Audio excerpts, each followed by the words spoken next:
El fin de las certidumbres de Ilya Prigozhin. Continuación.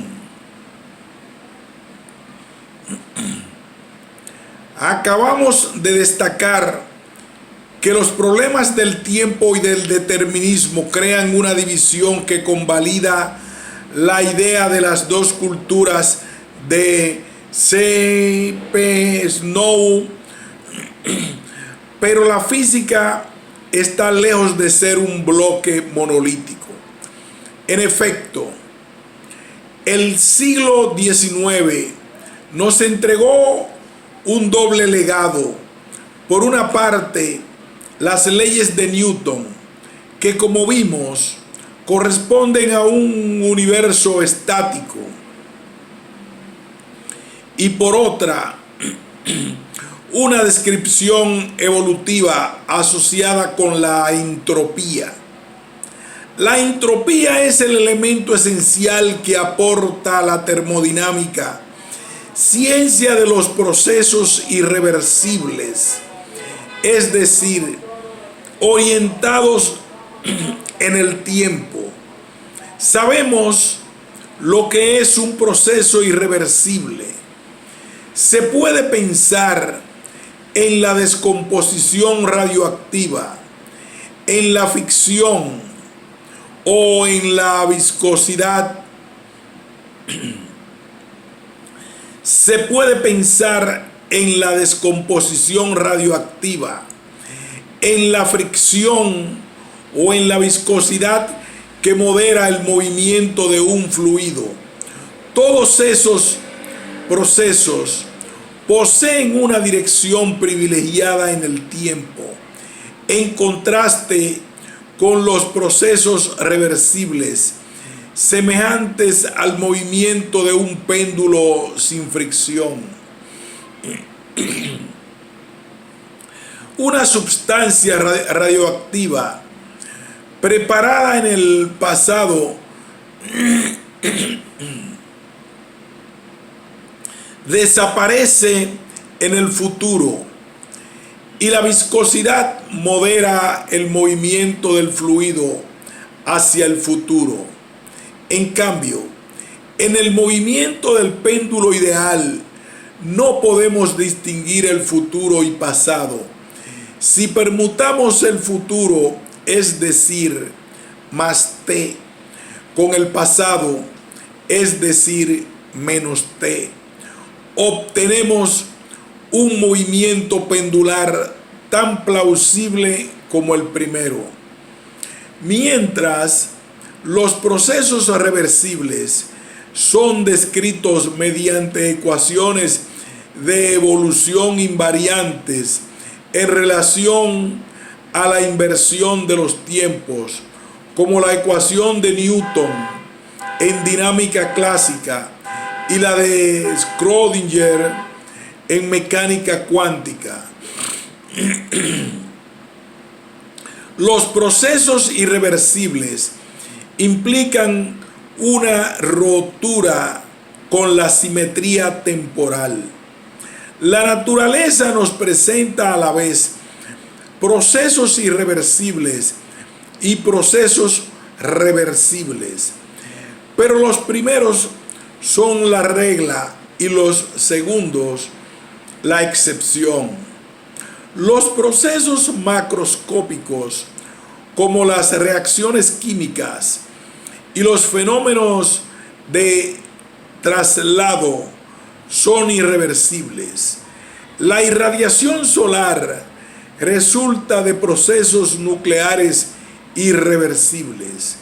Ninguna descripción de la ecosfera sería posible sin los innumerables procesos irreversibles que en ella se producen. Los procesos reversibles, en cambio, siempre corresponden a idealizaciones. Para atribuir al péndulo un comportamiento reversible, debemos descartar la fricción, y ello solo vale como aproximación. La distinción entre procesos reversibles e irreversibles la introduce en termodinámica el concepto de entropía de Clausius. Asocia ya en 1865 al segundo principio de la termodinámica. Recordemos su enunciación de los dos principios de la termodinámica. La energía del universo es constante. La entropía del universo crece hacia un máximo. Contrariamente a la energía que se conserva, la entropía permite establecer una distinción entre los procesos reversibles, donde la entropía permanece constante, y los procesos irreversibles, que producen entropía. El aumento de la entropía indica, entonces, la dirección del futuro en el nivel de un sistema local o bien del universo en su conjunto. Por esa razón, a Eddington lo asoció con la flecha del tiempo. Pero curiosamente, esta flecha del tiempo no desempeña papel alguno en la formulación de las leyes fundamentales de la física newtoniana. En el siglo XIX nos legó entonces dos visiones conflictivas de la naturaleza. ¿Cómo reconciliarlas? Fue el problema central del físico vienés Ludwig Boltzmann. Sigue siendo el nuestro.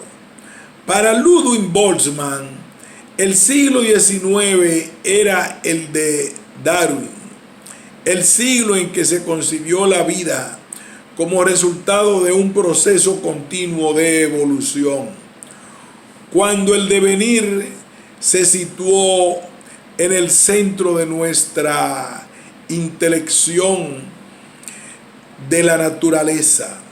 Y sin embargo, la mayoría de los físicos contemporáneos sigue asociando el nombre de Boltzmann a un resultado asaz diferente. Habría mostrado que la irreversibilidad solo era una ilusión. Esa fue su tragedia. Intentó lograr en física lo que Darwin había conseguido en biología y fracasó. De hecho, la semejanza entre las investigaciones de esos dos gigantes del siglo XIX es pasmosa. Ambos razonan sobre poblaciones. Darwin mostró que el estudio de las poblaciones y no el de los individuos en dilatados periodos permite entender cómo la variabilidad individual sometida a un proceso de selección engendra una deriva. De igual manera, Boltzmann sostuvo que no se puede entender el segundo principio y el incremento espontáneo de la entropía que vaticina si uno sigue atado a la descripción de trayectorias dinámicas individuales.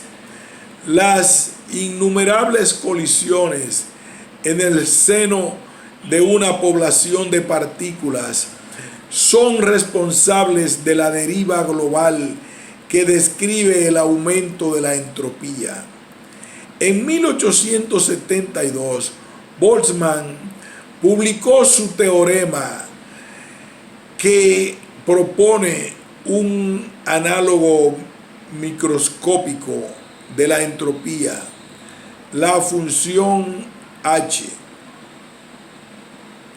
El teorema de Boltzmann pone en escena el modo en que las colisiones modifican a cada instante la distribución de las velocidades en el seno de una población de partículas. Demuestra que el efecto de esas colisiones es disminuir el valor de esta función a un mínimo que corresponde a lo que se denomina la distribución de equilibrio de Maxwell-Boltzmann. En este estado, las colisiones ya no modifican la distribución de las velocidades en la población y la magnitud h permanece constante. Dicho de otro modo, las colisiones entre las partículas aparecen como el mecanismo microscópico que conduce el sistema al equilibrio.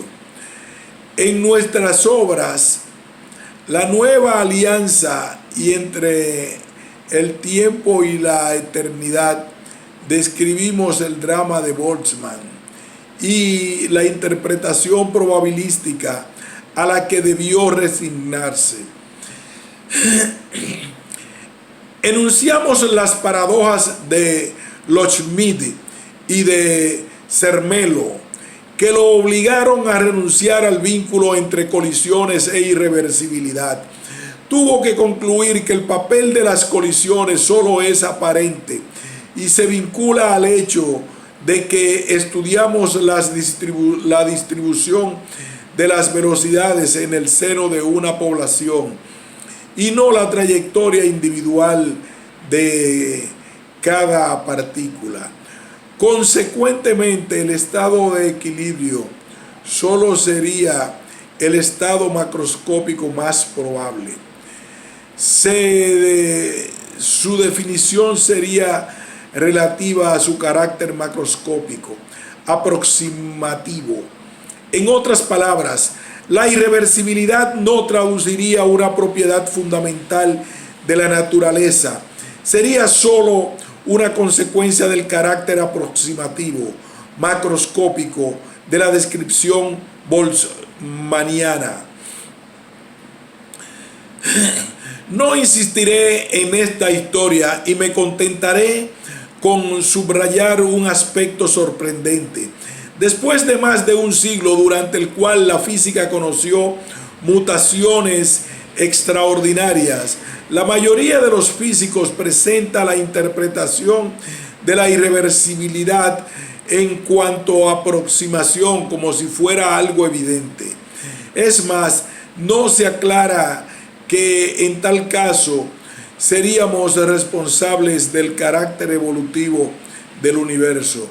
Por el contrario, una primera etapa del razonamiento que debe conducir al lector a aceptar el hecho de la irreversibilidad solo como una consecuencia de nuestras aproximaciones consiste siempre en presentar las consecuencias del segundo principio como evidencias incluso triviales.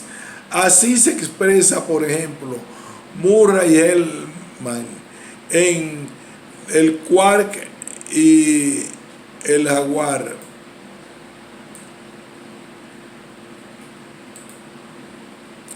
Punto y seguido.